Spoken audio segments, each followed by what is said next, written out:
الله ولا عدوان إلا على الظالمين. هنالك من يعشق الصنمية والأصنام ويعيش معهما وعيناه عن مدحهما لا تنام.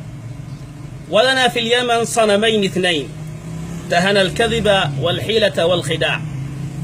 الأول باسم الجناح السياسي والسياسة، والثاني باسم الجناح الديني والتدين. الأول المخلوع، ولا أبالي أن يكون صنما أو كاذبا بقدر ما أتعجب من أنصاره الذين يتبعونه ويصدقونه. وعود تلو وعود كاذبة. تحدث في مرات كثيرة أن الأرض ستكسوها سكك حديدية فيعيش الناس ومتحركين بالقطارات، ثم إذا به يقول في كلمات أخرى: فاتكم القطار. فالحمد لله أن قطارنا فات، أي أننا أخرجناه ورحلناه، أو بمعنى عن السلطة أزحناه. تحدث عن كهرباء نووية ستعيش بها الأمة وتحيا بها الأمة، فإذا بنا فقدنا الكهرباء بالكلية. تحدث أنه لا فقر في 2007 و2008، فعمت الطامة الكبرى إذ لم يغتني من قوله بعد ذلك أحد، وعاش الناس في سبات اقتصادي عقيم أو عميق. وتجد أنصارا له يصدقون ويصفقون ويطبلون ويمدحون وينهقون بزعيم، والزعيم ولست أدري ما معنى هذا الزعيم.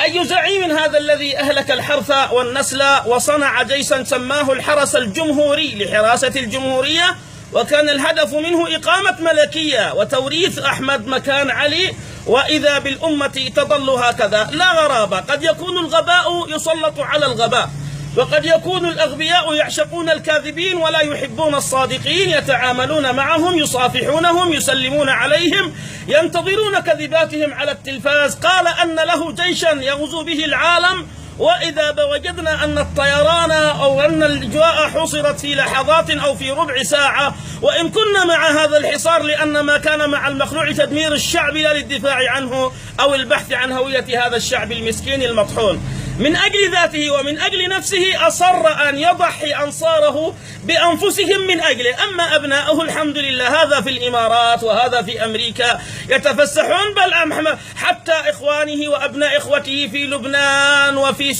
وفي سويسرا وفي كل مكان. هذا المخلوع كتلة كذب.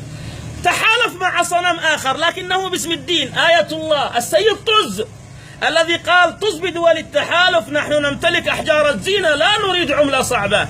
قال أنه خرج من أجلنا ومن أجل أن تسقط الجرعة فكانت جرعات، ومن أجل أن تبقى العملة اليوم لا توجد عملة، ومن أجل مخرجات الحوار الوطني فخرج الناس من بلادهم مهاجرين مغتربين يبحثون عن اللقمة. والمشكلة ليس في هذا الصنم الكاذب الذي ادعى وربما تآمر على قتل أخيه الحسين، لأنه لو كان صادقا في حب حسينه ما صافحت يده المخلوع وما اقتنع به، لكن لعله ما اتفق على أنه لابد من زعيم آخر أو من سيد آخر أو من آية الله أخرى تكون مكان هذا، فقتلوا الحسين ليبقى عبد الملك في الواجهة. وذاك الأخير ذهب إلى ألمانيا، أعني عمه يحيى، وإن كان ممات لا يحيى. ثم إذا بنا وجدنا وعوده أنه سيرتفع أمر المواطن وسيذهب الظلم وستحل العدالة، والمشكلة أنه سمى نفسه أنصار الله. طيب، أنصار الله فجروا المسجد، أنصار الله اعتقلوا الخطيب، أنصار الله فاقتحموا المساجد، أنصار الله أهانوا الخطباء، يعني كل جريمة تلحق بعدها أنصار الله، أي بمعنى أعداء الله. هكذا حرس جمهوري بمعنى ملكية، وأنصار الله بمعنى العدوان على من يعيش في أجل كتاب الله ومن أجل سنة رسول الله.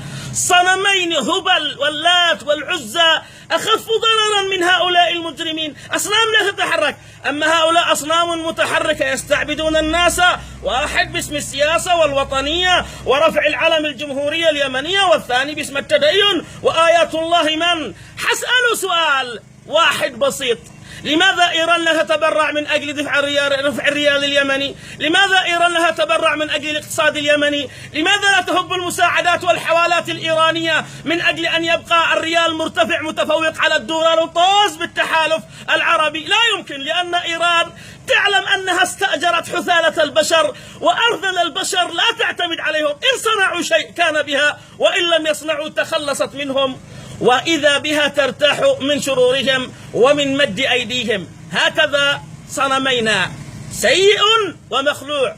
اللهم عليك بهما وبمن ناصرهما على ظلم الشعب وقتله وتدميره، وصل اللهم على سيدنا محمد.